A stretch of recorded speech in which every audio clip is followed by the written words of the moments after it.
Good evening, and welcome to tonight's Mansfield Dialogue, Maintaining Civility in an Age of Division. My name is Mariah Thomas, and I am an International Affairs Research Intern at the Maureen and Mike Mansfield Center. I'm also a Presidential Leadership Scholar studying journalism and political science here at UM. As a political science student and journalist, I recognize the importance of working across the aisle that tonight's dialogue centers on. I have done this myself, working both for Montana's Democratic Senator Jon Tester's re-election in 2018 and working for Republican Senator Susan Collins from Maine this past summer in Washington, D.C. through UM's own Baucus Leaders program. In doing so, I learned there is far more that unites us than what divides us, even if today's political climate is one that often seems rife with division. While compromise can feel difficult to accomplish nowadays, Mike Mansfield himself offers guiding words. In a speech he made in 1970, Mansfield stated, "We need to remove the wedges of division which have been driven deeper and deeper into our society in the past few years. We need to summon ourselves to a new unity. It is not beyond our doing.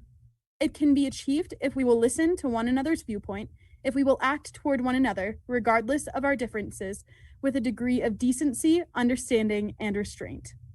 It's like Mansfield was speaking about modern times. His sentiment from 1970 of the importance of listening to each other and treating each other with decency despite our differences still rings true today in 2021. It is why we at the Mansfield Center are glad to be hosting tonight's dialogue, featuring Montana lawmakers from both the Republican and Democratic parties to foster understanding rather than division. Before we get the dialogue started this evening, I'd like to give some reminders. First, please keep your sound muted throughout the dialogue. To have your screen show only the speaker, go to the top right corner of your screen to be sure you're set to speaker view rather than gallery view. If you click on it, you can switch between the two options. If you move your mouse down to the bottom, you should pull up a row of icons. About right of center is the chat icon. Clicking on that will open the chat box at the right of your screen. Please feel free to leave any comments or questions in the chat box throughout the dialogue. Now that all that technical stuff is out of the way, I would like to introduce tonight's conversation moderator. John Bennion is a Billings native who formerly worked as Montana's Chief Deputy Attorney General under Tim Fox. He is currently the Government Relations Director for the Washington Companies. John, take it away. Thanks, Mariah. Good evening, folks. I'm so glad that we have great interest in this program. We have tremendous registrations for the virtual program tonight, so welcome. The Mansfield Center is grateful to have 4 tremendous lawmakers here with us tonight to talk about their experience, to talk about civility and public service. We selected these 4 because they bring a wealth of legislative experience to the table. Unfortunately, all 4 are not able to run for re-election, but we're very interested in what they have to say from their experiences. To save time, I'm only going to do short intros at the start of each of their first questions. And speaking of questions, many of you submitted some great questions that we have incorporated as themes into the program tonight. So we thank you for contributing to that.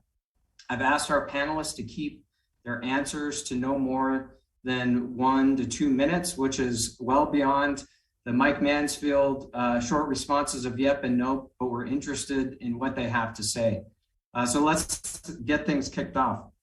First, we're going to move to the western part of the state, to Missoula, where Senator Diane Sands is going to join us. And Senator Sands has been in the legislature off and on a little bit since 1997. She completed her time in the state house after being term limited, and since 2015 has been in the state Senate, where she represents a district that includes Target Range, Orchard Homes, the Lolo area in Missoula County. So welcome, Senator Sands. Thank you, John. We want to kick things off on a civility discussion by just talking, what is civility? What are we even talking about here? So can you give us your thoughts on that? Well, I think the issue of civility is interesting. As I was looking at the origins of the word, the other words that we know relative to civility are civilization, for example. And what is civilization more than a structure by which society finds a way to live and work together in community of some kind? And civility, the other words that come up, of course, are civil disobedience or uncivil. I think of civility as in a continuum. There really are the the norms and the behaviors that we agree to as a society that allow us to participate with each other in creating community or our country. And it's really on a continuum. It isn't really that we're civil or we're not civil. It's just where do we fall on that? And I know as an individual as well as other people, at times I fall into the darker side of that myself. So it is something that I think we need to reaffirm as a society, because right now I think our society isn't in agreement about who we are as a country or how we should operate and how we should treat each other. And I think that is fueled by a number of things, including social media, a different perception of what reality is, and certainly our willingness with the anonymity of things like social media to attack each other, to call each other names, and to view each other as enemies versus as friends who disagree on certain issues and have to work together. So I think that civility is on the decline in the society right now, and it's something we need to take seriously and make a commitment to if we want to continue to work together as a people. Well, that's a great start. Thanks for sharing your thoughts. Let's move to Billings, the Billings area, Magic City. We're going to talk to Senator Doug Kary, who served a couple of terms in the state house and then moved on to the state senate, where he represents the Billings Heights, which is where I grew up. And so welcome, Senator Kary. I'm going to ask you the same question that I asked of Senator Sands. What is civility, or what is it not? Thank you, John. Civility basically is just being formally polite. And incivility, not polite. So two simple things, but our public perception, and this is thanks to our two-party system, the media seems to grow distrust in the public institutions. The legislative body, as well as the legislators themselves, feel this, and the public has become cynical about politicians as well as the government in general. It's possible in this great American experiment, we're a democratic republic for as long as we can keep it. But really, can we keep it? That's up to you. That's up to me. And we're responsible for that. Now, incivility is kind of like a disease that tears things apart. And civility actually tends to build things back. So be polite, be inclusive. You can disagree, but you disagree with disrespect if you're not civil. To be civil, you have to have tolerance. Tolerance in your beliefs and in the other person's beliefs. And you have to respect that other person for those beliefs. Give that other person the benefit of the doubt.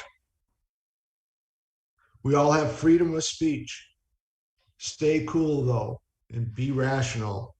And my mother always said it, just because you think it, sure as hell doesn't mean you have to say it. And if we remember that, I think we can go far. Always take the high road. Don't try to get the individual that you're talking to disgruntled and come unglued. Political participation, work on changing things that you perceive, not that your party or a group of folks, but that you perceive as moving the society ahead. Always diligent. We owe society more than the society owes us. We have to take our offices seriously, research the issues, and vote as informed as possible. Eye contact is another thing. Look the other person in the eye. Don't look beyond them. look them in the eye. It is the window to that other person's soul, and so are your eyes the windows to your soul.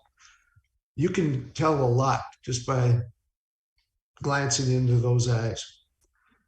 And something that has always rang a bell with me, and it's kind of a word of wisdom. Happiness is like a butterfly. The more you chase it, the more it eludes you. But if you turn your attention to other things, it'll come and sit on your shoulder. That's from Henry Thoreau. So that's all I have. Those are some great thoughts. Thanks for sharing, Senator Kary. We're going to stay in the Billings area, where we're going to have Senator Mary McNally join us. And Mary actually served for a couple of terms in the State House before she moved on to the State Senate, where she's been the last 7 years, and she's going into her 8th year. She represents part of the downtown Billings, the university areas of Billings, and some of that area just below the rim. So thank you for joining us, Mary. Well, thank you, John, for this opportunity, and thanks to the Mansfield Center, because this is, I think, a very important topic. I just wanted to add to the two previous speakers that I too looked up civility and Googled it like the rest of the world. And part of the origins of the term, in part, is civis, which means citizen in Latin. And I thought that was really interesting and very apropos of, what we're doing here. And to me, one of the key aspects to it is mutual respect and showing that respect. And it totally has to do with politeness, but for me, it also has to do with conduct. You can have people who are polite, but then they turn around and behave in ways that I, for one, might not consider civil. And it's some of those behaviors that I think we're seeing, not just verbal, but the conduct piece. So I just wanted to throw that in. I totally agree with Senator Sands, and I'm sure most other people. I think you'd be hard pressed to find someone who believes that civility has gotten better or even stayed on an even keel. I think we're definitely in my personal experience, like many others, I think, is that it has deteriorated.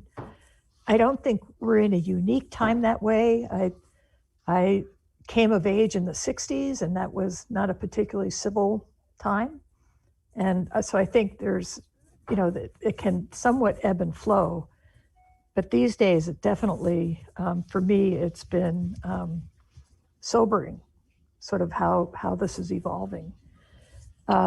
As a Democrat running for office in Billings, in what has been a swing district, I've spent a lot of time on doors over the years, and the level of fear and anxiety and anger and misinformation, when you talk to people, it's just become visceral. And one-on-one, I can talk to people and have good conversations, even if we don't agree. But on a broader scale, the question had to do with community as well as the legislature. And, you're seeing it in school board meetings and health policy meetings, and that civil discourse is just really deteriorated. And it can actually be toxic, and people feel threatened. And that's new to me. That's new to my experience. My first term in the House was in 2011. And that was the year the Democrats took a big hit, and we were down to 32 people in the House, for example, and the Tea Party had found its voice. And I was just learning the rules of engagement. So it was a very interesting session and not particularly civil. But as time went on, and I got some experience, and it seemed like things settled down a little bit until recently. And I would say that for me, in my opinion, probably the last session was the hardest. So That's my take on it. Well, I think we'll get a chance to talk a little bit more about that too. Thank you for sharing. Let's go now to back to Western Montana. We'll go to the Flathead Valley where we have Representative Frank Garner. And Frank has been in the House of Representatives for the last 8 years. He's been serving the downtown Kalispell community. Welcome, Representative Garner. Thanks, John, and I appreciate the opportunity to be here tonight. I think I'd start when we're talking about civility. A kind of phrase comes to mind that I've coined a new term for it. It's called the golden rule, and I'll take credit for it, right? Because I run for office. But it's been around for a long time, right? The expectation that we're going to treat people in a way that we expect them to treat us. And particularly in the job that we have, it doesn't mean that we have to share or agree on ideas, right? I mean, there's a reason in the House, for instance, they send 100 of us and not just 2.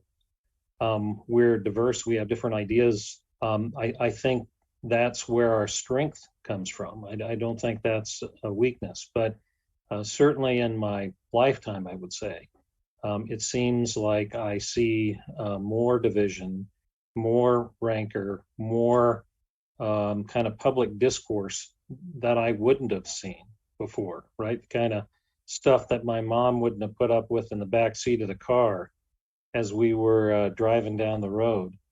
And, and we can get into the weeds on, why we think some of that is, but I think part of that is that we live in a world where we can instantly share our thoughts, right? We don't tend to temper them as much. We don't apply the 24-hour rule, and we can share it on, Instagram or Twitter or Facebook instantly with the rest of the world.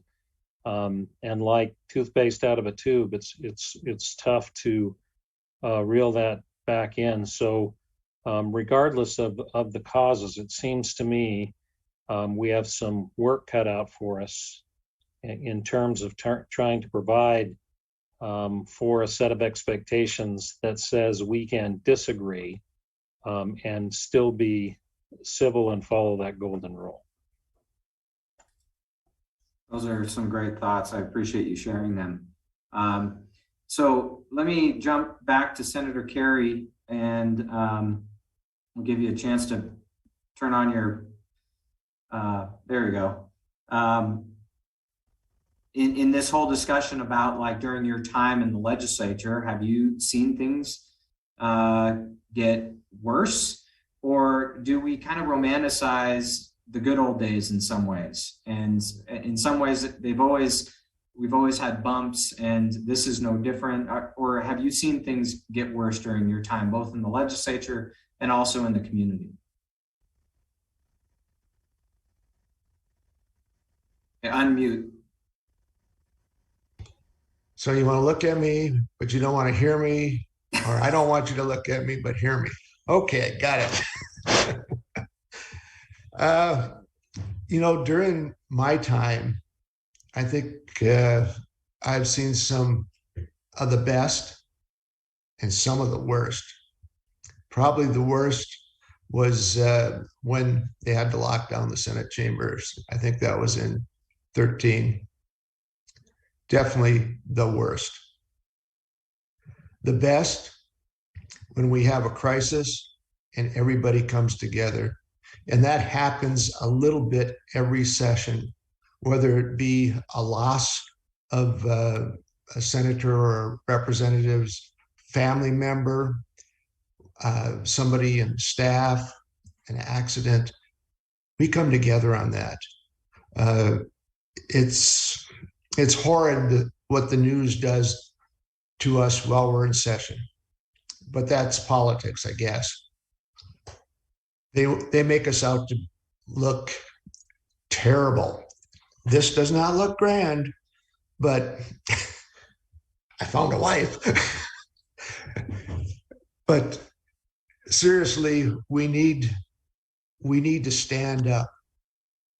Each and every one of the 150 members of the legislative body needs to stand up. And once we get elected, whether it's the first time, second time, third time, once you're elected, throw that running, having to have the front and center of every stage, put that away. Put your business hat on and get down to business. We were sent there by our constituents to do things. In order to get those done, we have to work with other people. And that's where civility comes in. If you're just going to argue, no. Find some common ground. And some people you're never going to find common ground with. It's impossible. But you'll never know if you don't try. And guess what? That one individual can be pushed by 149 other individuals, and maybe they will see the light that something has to be done. If we don't try, definitely going to lose. That's good stuff to think about. Let's shift back to Senator Sands, and I wanted to give you a chance to answer that same kind of question, because your time in the legislature extends to that one term back in 1997. It's an interesting perspective. It was pre-term limits. It was, 25 years ago. And so are we just romanticizing the good old days and, but there were actually bad things back then? Or have you seen things get worse during your time? Well, thank you. I think things come and go. I mean, certainly to me, civility is way more than manners. And I grew up strongly in a Lutheran church tradition where do unto others and that you're supposed to love your neighbor as yourself. So I consider politics in many ways to be a spiritual practice. It isn't about what other people do, but it's what I have to do. And civility, particularly in the political arena, is difficult. It is very hard. It requires you not to shout and carry on, even in private, to feed that kind of animosity that we see in the public arena these days.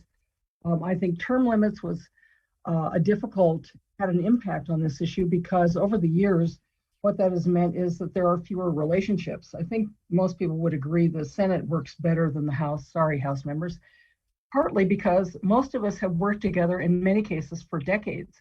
I know everyone in the Senate, all 50 of them. I've worked with most of them for 2, 3, sometimes longer decades than that. We know each other at a personal level. And our work together is often at this distance. It's a very intimate environment, the legislature is, actually, with people that you agree with and don't agree with. We talk to each other almost cheek to cheek half the time. So there's an intimacy there. In the House, so many people don't know each other. They may be there one term, they're gone. Not so in the Senate. So I think relationships are partly at the core of this. And I really urge new members to make deep relationships with people they most disagree with. Don't go find all the other people of your same party.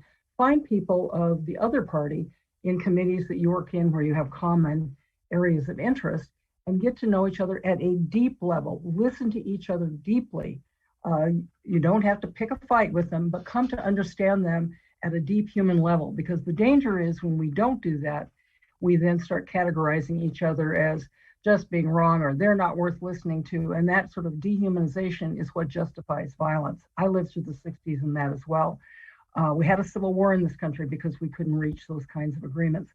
We are on that knife edge now in this country. And so I think it calls for each of us to make a commitment to ourselves deeply at a spiritual level to work toward those kind of relationships in the legislature, not just in that institution, but other places.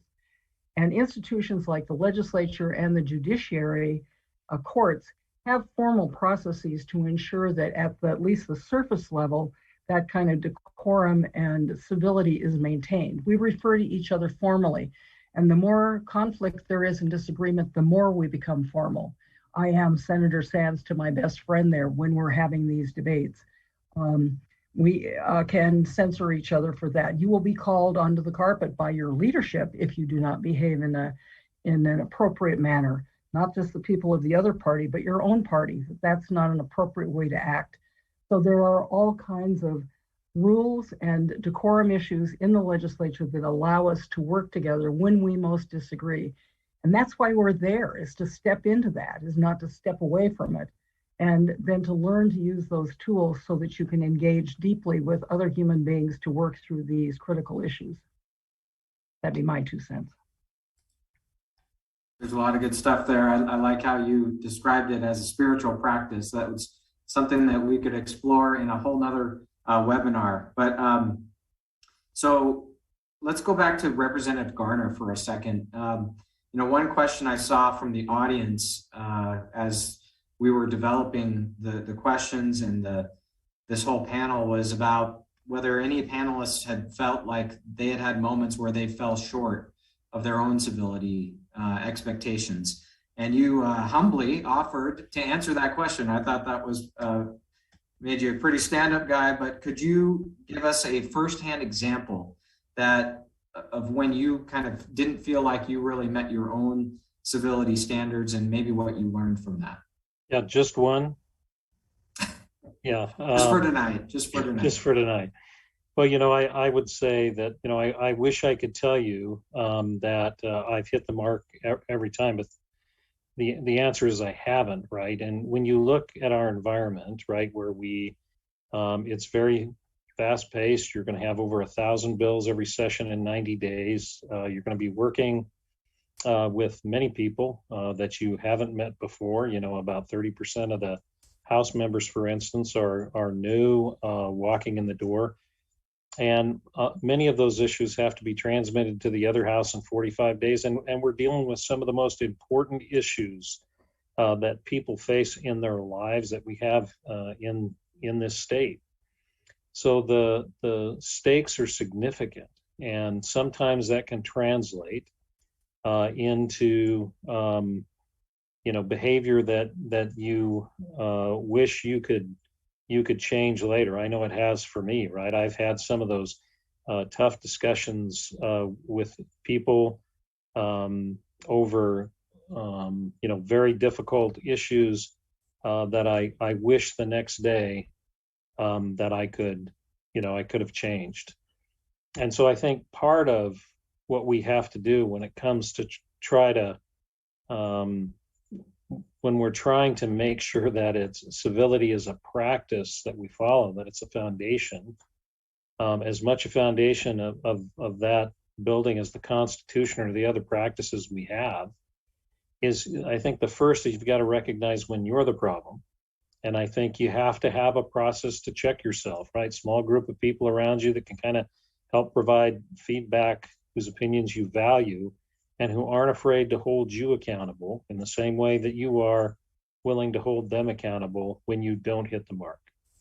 So I think it starts with us, right? I mean, holding ourselves accountable, modeling good behavior, and admitting and owning it when you make a mistake, and going back the next day and trying to do better. And I know in my case, I've had those circumstances where I was challenged, where I wish I'd have done a better job in terms of my relationship with the people that I was communicating with. And I've had to check myself. I've had to own it. And I've had to get that feedback from people around me and modify my behavior. They say we're the 100 class presidents, right? I mean, that's an old saying about the House, right? You've got all these people that, come in with a lot of energy and great ideas, and we all think we're right. And it's important that you create an environment that allows for every idea to be heard. Doesn't mean that it gets its day, right? Doesn't mean that we adopt it. But every district out there has the right to have their representative show up and be heard. And we have a responsibility to create an environment where that can happen. And one of the ways we do that is in providing an environment that fosters civility.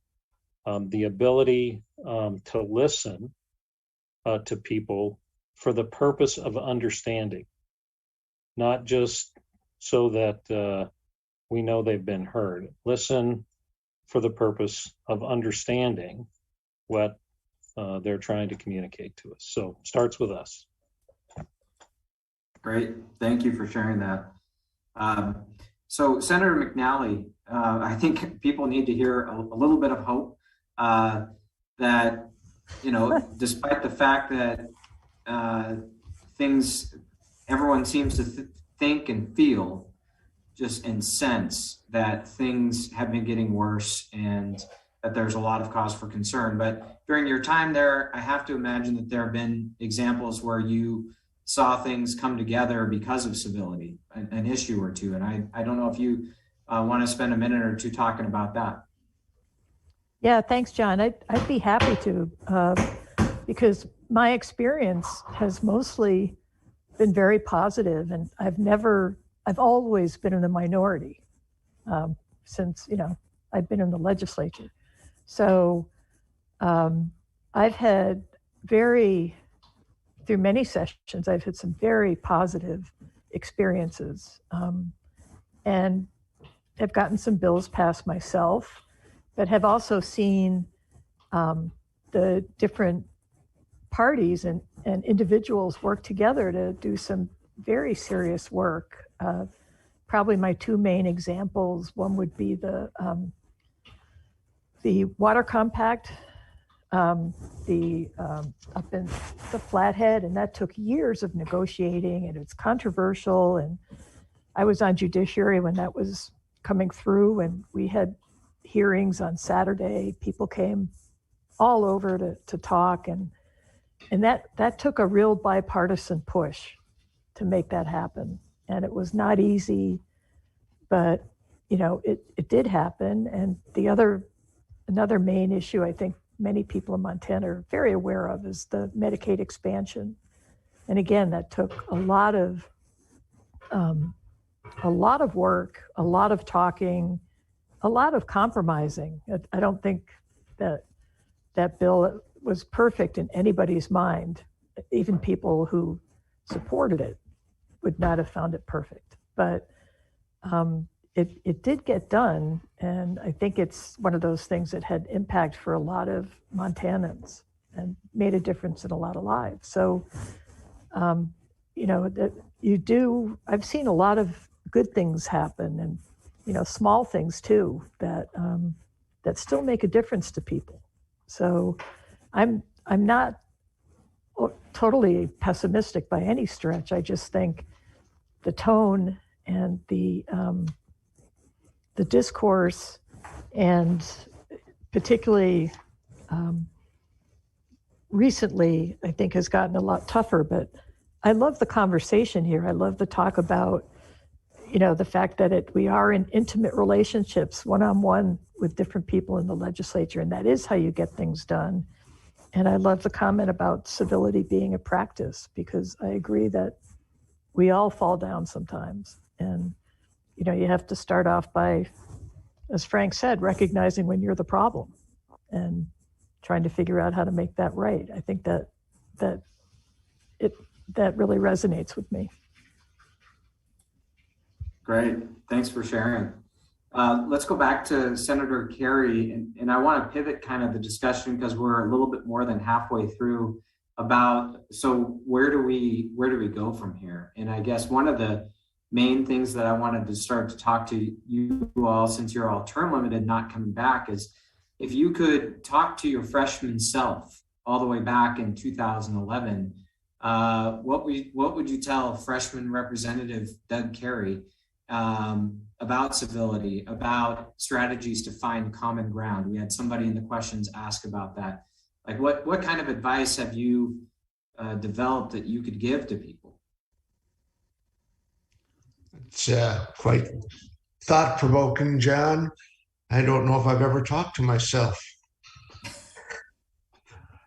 But I think I would probably tell Representative Kary that you're embarking on something you've never, ever been to before. Sit back, take it all in again. Talk to as many people as you can. Don't make any rash decisions. Don't sign on to every other bill, but just because you know the individual that's carrying it. Take a look at things before you jump. In other words, slow down. You've got 90 days. And use your time. Use your time. Work on your own bills. Don't worry about other people's bills. Work on your own. Do research on those other people's bills when you have time. Ask questions, because that's the only way you learn. You know what you know, but you don't know what you don't know. And that's what you need to come up to the surface and get a glimpse at what you have left out of that picture. So I know I talk in circles, different ones. Sometimes I go clockwise. Most of the time I'm counter. So thank you, John. Thank you. So, Senator Sands, same kind of question. You're talking to freshman representative, 1997, Diane Sands. What do you tell her? Or even in addition to that, somebody going into 2023, into this environment, if we feel it's changed since 1997, what kind of advice do you give on civility to a freshman and or to anybody in public service? Well, I talk to them a lot, and I've been talking to myself recently about this topic, because certainly when I started in 97, I had been a lobbyist before. I ran the Montana Women's Lobby, and I carried the first abortion bills. Well, the first abortion bills, nobody wanted to talk to me up there on that issue. You know, it was so divided. But the minute I broadened the topic out and we were talking about provision for childcare, the people who wouldn't talk to me about one topic were more than happy to talk in depth about a different issue. And I think that's one thing the public doesn't understand is up there is you may be a light on one issue, but you should not let your disagreement about one issue wash over the potential to have a respectful, good working relationship with people on other issues. And I think in our communities, what we've let happen, not just the legislature as well, I disagree with them on X issue, they're bad, I'm never going to work with them again. And so in our communities in particular, we only talk to people who are really like us. And the campaign cycle makes that even worse, because all we do is talk in this hot rhetoric around memes that everyone, we're the good people, they're the bad people, yada, yada, yada. And we need to, in our communities as well, force ourselves into the position where we are moving beyond the issues where we have disagreement, which are totally legitimate and important to deal with, and continue to make a commitment to have those relationships, both in the legislature and our community, because the legislature isn't any different than the rest of our communities, although it's in a kind of very special environment. So I talked to myself about it, as I didn't do enough of that when I first started. But as the first out gay legislator, there were whole groups of people who did not want to talk to me at all and were very freaked out about it. And I will give a representative from Billings, whom I had worked with as a lobbyist, a very dear man, Republican, who came over and did one of the greatest acts of political courage I've seen. He came over and put his arms around me on swearing-in day and just physically demonstrated his support, saying, you're going to like working with this person. She's more than just that label. And so we need to do that for each other. I mean, that was very humbling. And working in the legislature is humbling, because you learn sometimes people are more than their positions on certain small, narrow, high-profile issues, and that it takes courage and discipline to respect one another, to treat each other as we would want to be respected. And that's what I talk to incoming freshmen about. That's great. I appreciate that. So Representative Garner, I'm going to ask you the same question.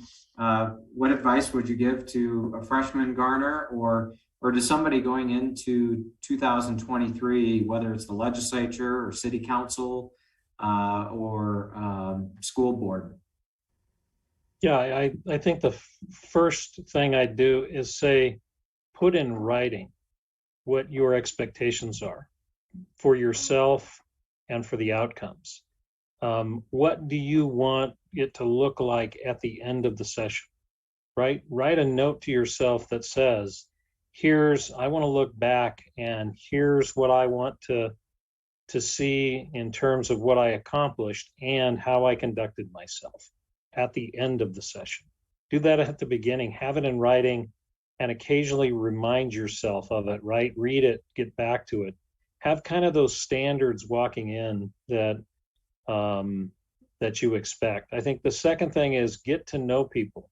Have relationships with them that allow you to understand better who they are, what makes them tick, the things that make them happy and sad, right? It's pretty difficult to have a uncivil conversation with somebody once you understand a little bit more about kind of the successes and failures they've experienced, what's going on in their life. And I think it should be a requirement. It's one of the difficulties, as we have gone through COVID, right? And we do meetings like this where we don't have the opportunity to see each other's faces and talk to each other offline more. In the legislature, I think that makes it harder for us to do our business, because it makes it harder for us to kind of appreciate those relationships. And as I mentioned earlier, I think it's important that you get feedback from people, not the people that think exactly like you. You've got to have a kind of a core group of people, particularly folks from back home, that help you measure your success, both your legislative and in terms of how you're conducting yourself and what your behavior looks like, right? So that you can be part of the solution to doing it, modeling good behavior. And I think the last thing is, when you walk in the door, expect excellence. Expect excellence from yourself and from the people around you. The people that sent you there have the right to share that expectation with you, and you have the right to do that. And set the bar high and do the best you can to meet it. I really like what you said about sharing experiences with people almost ahead of some of the debates, some of the divisions. And so we might talk about that in the next question, but I want to give Senator McNally an opportunity to answer this question about, what advice would you give freshman Representative McNally in 2011 that you wish she would have known, or what freshmen going into 2023 should know? I just have I think a lot of good things have been said, so I don't care to repeat. But one thing I think is very important is that you keep your word, and because trust means everything. So with these sorts of relationships, if you say you're going to do something or you're not going to do something, think it through, but then, make your word means something. And if you have to change your mind, then you have to be upfront about that. But that for me is sort of the coin of the realm, that when you say something, people can rely on it. Whether they like it or not, they can rely on it. I also, I learned a lot by watching people that I respected and that other people respected and listened to, and sort of watching how they deal with difficult situations and handle conflict, and how they reach out to each other and build those sorts of bridges. And to be perfectly honest, one of the people I learned a lot from, often from a distance even, was Senator Sands. I've told her that, but I've seen her in many. I just learned how she has had a wonderful approach to people and to hard situations, and so being able to work with her and learn from her was a real gift for me. And I would suggest that anyone getting into this, find people like that, and they can be on both sides of the aisle. It's people who can, who are good mentors that way, good role models. And obviously getting to know colleagues across the aisle is critical. And I think COVID and the remote session, the mixed session last time, sort of added to making it a very difficult time, because a lot of those relationships and those conversations didn't happen. And, you know, a lot of good work gets done in the hallways, just talking to people or understanding their positions on things. So I think that's part of what contributed to what I found to be a very difficult session. So you do need to build those relationships and make that effort. And I guess the last thing I would say is it's an incredible experience. And aside from being overwhelmed, I totally enjoyed it most of the time. It's unique, it's profound, it's pretty damn funny sometimes.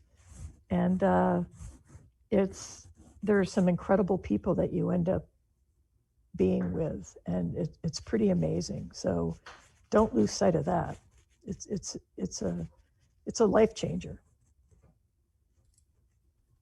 That's great. I really like what you said about the mentorship, not only people within your own party, but finding mentors maybe in a different party too, for people that are just starting out.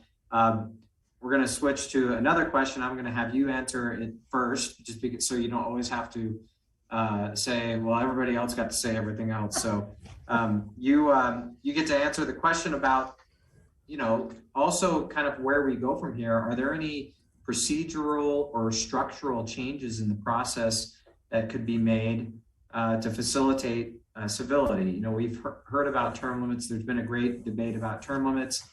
That could be a thing that you talk about, or if you have other ideas, just what are those kind of procedural or structural things that we could maybe look at? So this is the question I would want to go last on. I thought it was very challenging. So that said, I think the legislature has been sort of noticed before, or said before, that we do have a lot of procedures and rules and traditions that are there for a reason, and they're very important. And I think it helps the institution work, and it helps all of us to work with each other. So I would like to make sure that you know, people, for example, committee chairs and vice chairs who are from two different parties, that they're well versed in those rules and they're working as a team to make sure that, for example, during hearings or committee hearings, that people do get heard, and that, you know, if they that they work together to make that a good process, and stand by those rules. I feel really strongly about interim committees. These are just sort of, that's not a rule per se, it's more of a tradition, but they tend to be 50-50 and bipartisan.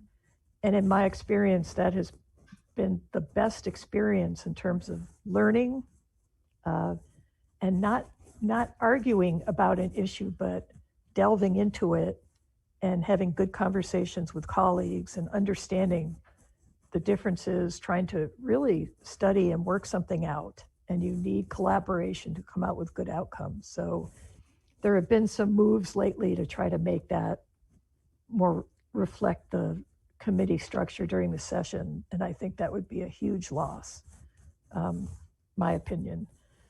I also participated in Leadership Montana a number of years ago before I was ever in the legislature. And I think a number of other legislators have done that as well. And I often feel like you can sort of pick them out because of their approach, you know, again, nonpartisan, their approach to that sort of civil discourse. And I would love to see, try to figure out a way to have some of that type of interaction in smaller bipartisan group settings, so we can learn to communicate better and listen, really listen. And I don't have an easy solution to that. And I guess my other comment is that some of us have discussed this quite a bit, but the reality is that our citizens legislature is really only for certain citizens. I mean, only certain citizens can actually really run and participate. I think that's unfortunate. I don't have a solution, but when I first served, I was still working, and I could only do it because, I wasn't getting paid by my regular job as a professor. So, it's a big income hit. That's true for just about anybody. I could only do it because I had a working spouse, wasn't raising a family, and, my institution allowed it. But there's so many younger people who I think are interested, but just can't make it work. And, I don't have an answer, but I don't think the legislature really reflects the citizenship or the people. And I think that's our loss. So again, no solution, but something to think about for me. Absolutely. Yeah. No, those are great things to think about. Let's go on to Senator Kary. Same question.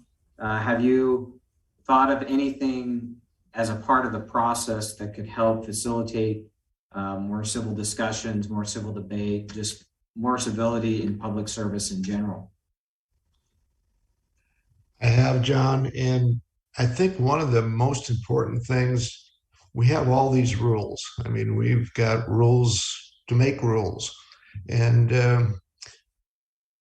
unless we enforce those rules and enforce them vigorously, and that means both in committee as well as on the floor, we need to call things out as it happens. Don't let anything go by. I mean, if we need to call a recess and explain to people, that should be done. But I think it really falls down to the committee chair people and to the chairman of the day. When you're conducting business on the House floor or on the Senate floor, you need to know your rules, and you need to gavel an individual down if they're outside of those rules. Once you give them a little leeway, they seem to take more and more. As Senator McNally said, there's no easy solution. Absolutely no easy solution. And I won't go into how I feel on the interim committees, because I have had almost the opposite experience as Senator McNally has had, where certain individuals kill everything just because it has to have a majority of the vote to get out. So that type of thing, if you have that makeup in the committee, will force nothing to come out of it. And that's a time when everybody's supposed to be learning and to push together for a bill. But it hasn't seemed to work in my mind. That's about all I have, John. It's a big question. Okay. Thanks, Senator Kary. Senator Sands, same question. What kind of changes, if you had a magic wand, would you make in the process or in the structure to help facilitate more civility?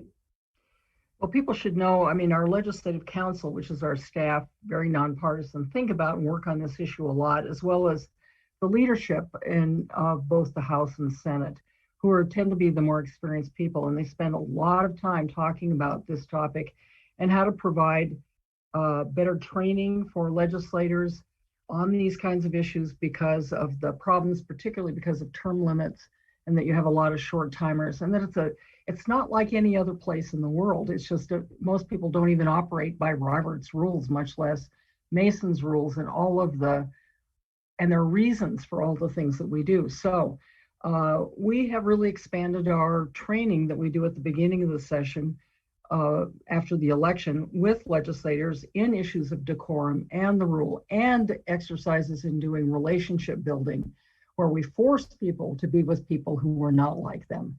So I think we're really trying at that level. It certainly is a hot topic relative to interim committees. And I do tend to think we've done some of our best work there because we force people to spend a great deal of time with each other, both on a topic, but also developing these relationships that I think makes for better legislation and makes for better legislators. We all go there wanting to change the world. We're there for a reason. But the reality is the legislature changes you. And, my final word would be, and I really like, Frank, what you said about, being very clear about what you want and who you want to be in that environment. Because in my view, and this may be kitschy, you can lose your immortal soul up in that place. If you don't watch carefully what you're doing and why you are doing it, you will find yourself doing things you may not like about yourself. So, having to deal with those parts of your human nature, to take advantage of people just because you can, or to say things that you wouldn't say to your mother, for example. I mean, it tests who you are as a human being, and the legislature tests who we are as a people. And that's why civility and these discussions about it are so important. And I would hope that we would begin to do them more in our communities as well as in the legislature. It would help people to understand, I think, what a challenge these environments are if we want to continue to move forward as a country where we don't pick up guns and shoot each other, which is happening more and more as a threat in our legislative environment in committees. I serve on judiciary, where people come in and basically threaten to hurt us, and we have to call in more and more security to ensure that someone doesn't come in with a gun and shoot us. That's where we're at. And if we want to back away from that, as John Meacham said, back away from our darker angels, we need to be very intentional about it as human beings individually and as the legislature as a structure. So I'm really grateful for this discussion tonight, but I think it also needs to continue at a community level. Thank you. I agree. Thank you so much for sharing that. Frank, you get the last word. Are there any kind of structural changes or procedural changes that you could suggest if you had a magic wand to really contribute more civility to the process? Well, I agree with Diane. I think it's got to be very intentional. And I think first, when you look at our legislative process, you see all of these mechanisms that have been built into it that recognize that we're going to have difficult conversations, right? We're supposed to. We're not supposed to necessarily agree with each other. We're supposed to have a vigorous debate. But at the same time, there has to be an expectation of what our decorum is and what the environment is that allows us to have a place where we can have that discussion and where we hear the voices of the minority on whatever the issue is, right? Again, it doesn't mean that they get to win the day, but it would be to our own peril if we created an environment that was only an echo chamber. So I think it starts at home. I think you can argue whether the legislature or our Congress and Senate are a reflection of our communities or vice versa. But it really starts at home. We're there 90 days every 2 years. And so I think it starts in our communities. It starts at work, in church, at our softball games, in our schools, at the grocery store, and everything that we do. Having those expectations and creating an environment where we can disagree without having to call the police. And as a retired policeman, I can tell you business has been good for a long time. It's a reflection of the discord, I think, and the expectations when we fall short that happen. So I would say first it's got to start there, and we have to, as I said earlier, demand excellence from ourselves. We've got to model good behavior. We've got to show that our institutions work, and we have to be able to, in our worst times, perform at our best. We have to have that expectation of each other. And so I would say, as we kind of wrap up our discussion here and my thoughts, that, that guiding principle that was given to me when I started as a policeman a long time ago is make sure that, whatever you do, if there's a video of it and your mom sees it later, you're not going to be embarrassed. And I think that's a good place for me to start, when I walk into the legislature. Not that I've hit the mark every time, but we do have values that are shared that tell us even, at our worst times, we can perform at our best if we create an environment and set expectations for each other that allow our opinions to be heard when we're making our most important decisions. Has to happen in the legislature, has to happen in our homes, has to happen in the grocery store and in our schools and every place else that we conduct ourselves. So it's a team deal. We succeed or fail together on it. Thank you so much. You've all given us a lot to think about. On behalf of the Mansfield Center and on behalf of all of Montana, actually, I want to thank our 4 panelists. I want to thank them for their public service and for joining us tonight. And to our viewers, you'll receive a brief survey after this is all done, where you'll be able to comment on the content and give suggestions on any kind of future programming or training as it relates to civility. Be on the lookout for more on civility from the Mansfield Center in 2022. But until then, we hope you have a wonderful holiday season. Good evening.